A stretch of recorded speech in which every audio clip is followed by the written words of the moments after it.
رحیم بخاری شریف جلد سوم حدیث نمبر 2036۔ عبدالرزاق بن حام نے کہا، ہمیں ابن جریج عبدالمالک بن عبدالعزیز نے خبر دی۔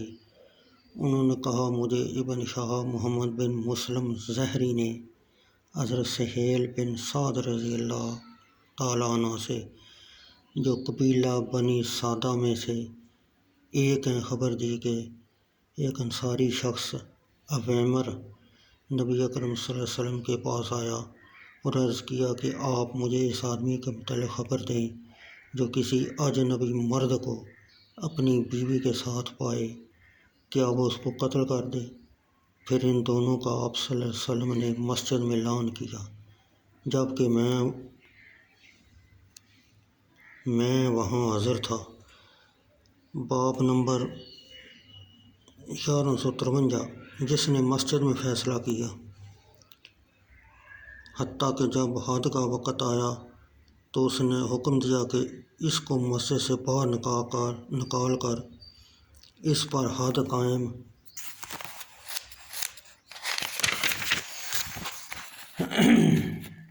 قائم کی جائے۔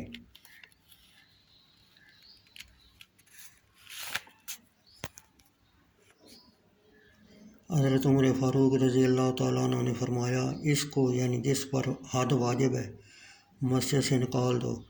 پھر انہوں نے اس کی حد جاری کرنے کو حکم دیا، اور حضرت علی رضی اللہ تعالیٰ عنہ نے بھی اس طرح مذکور ہے، یعنی اے قمر، اس کو مسجد سے نکالو اور اس پر حد قائم کرو۔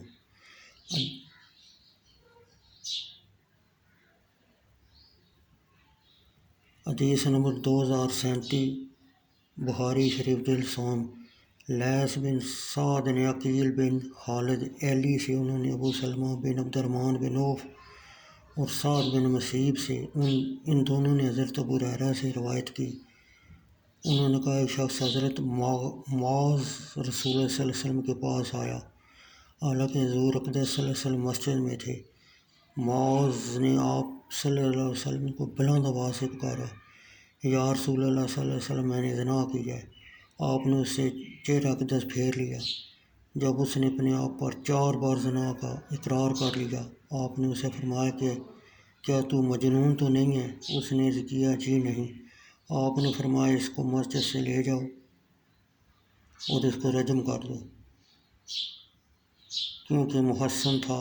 ابن شہاب نے کہا، مجھے شخص ابو سلمہ بن عبد الرحمن نے خبر دی، جس نے حضرت جابر بن عبداللہ رضی اللہ تعالیٰ عنہ سے سنا ہے۔